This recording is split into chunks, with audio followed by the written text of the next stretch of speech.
ಬಹಳ ನೋವಾಗಿದೆ. ಶಂಕರೇಗೌಡರ ಕಾಲದಲ್ಲಿ ಮಾದೇಗೌಡರು ಏನು ರಣರಂಗ ನೋವಾಗ್ತಾ ಇದೆ. ಇದು ಸರ್ಕಾರ ನಡೆಸ್ತಕ್ಕಂಥವರು ಭದ್ರವಾಗಿ ತೀರ್ಮಾನ ತೆಗೆದುಕೊಳ್ಬೇಕು. ನಾವ್ಯಾರು ಸರ್ಕಾರದಲ್ಲಿ ಇಲ್ಲ.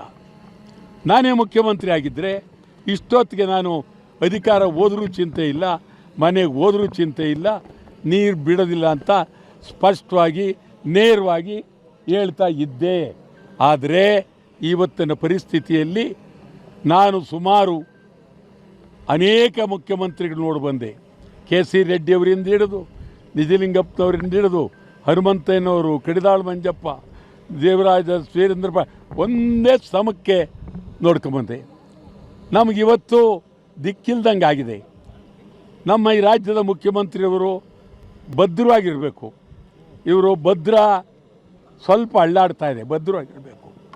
ಅಲ್ಲಿ ತಮಿಳುನಾಡಿನಲ್ಲಿ ಕಾಂಗ್ರೆಸ್ಸು ಮತ್ತು ತಮಿಳುನಾಡಿನ ವಿಜಯ್ ಇವರು ಒಂದಾಗಿದ್ದಾರೆ. ಅವ್ರನ್ನ ನೆಂಟಿಸ್ತಾನಕ್ಕೋಸ್ಕರವಾಗಿ ನಮ್ಮನ್ನು ಬಲಿ ಕೊಡೋದು ಬೇಡ, ನಮ್ಮ ರಾಜ್ಯವನ್ನು ಬಲಿ ಕೊಡೋದು ಬೇಡ. ಈಗೇನು ಅವರು ಪ್ರತಿದಿನ ಮೊದಲು 12 ಅಂತ ಅಂದಿದ್ರು, ಈಗ 9:30 ಬಂದಿದ್ದಾರೆ. ಸುಮಾರು 16 TMC ನೀರು ಹೊರಟೋಗುತ್ತೆ. ಮಂಡ್ಯಕ್ಕೆ ನೀರಿಲ್ಲ, ಬೇರೆ ಊರುಗಳಿಗೆ ನೀರಿಲ್ಲ. ಈ ಪರಿಸ್ಥಿತಿ ಇದೆ.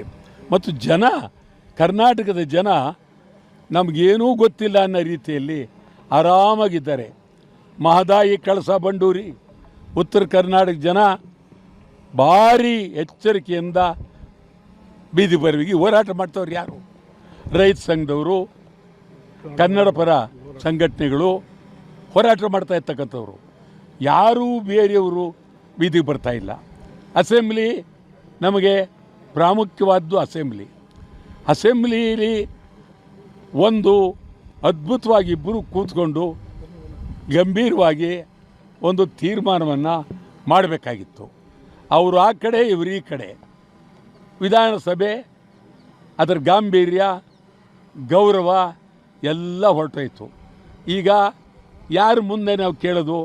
ಶಾಸನಸಭೆಯಲ್ಲಿ ಸುದೀರ್ಘವಾಗಿ ಮಹದಾಯಿ ಬಗ್ಗೆ, ಕಳಸಾ ಬಂಡೂರಿ ಬಗ್ಗೆ, ಮೇಕೆದಾಟು ಬಗ್ಗೆ, ಕಾವೇರಿ ಬಗ್ಗೆ ಎಳೆಯಾಗಿ ಬಿಡಿಸಿ ಮಾತನಾಡಬೇಕಾಗಿತ್ತು.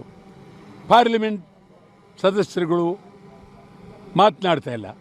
ನಾವು 27ನೇ ತಾರೀಕು ಬೆಂಗಳೂರಿನಲ್ಲಿ ನಮ್ಮ ಕರ್ನಾಟಕದ ಪಾರ್ಲಿಮೆಂಟ್ ಸದಸ್ಯರನ್ನು ಬಹಿರಂಗವಾಗಿ ಹರಾಜಾಗ್ತೀವಿ.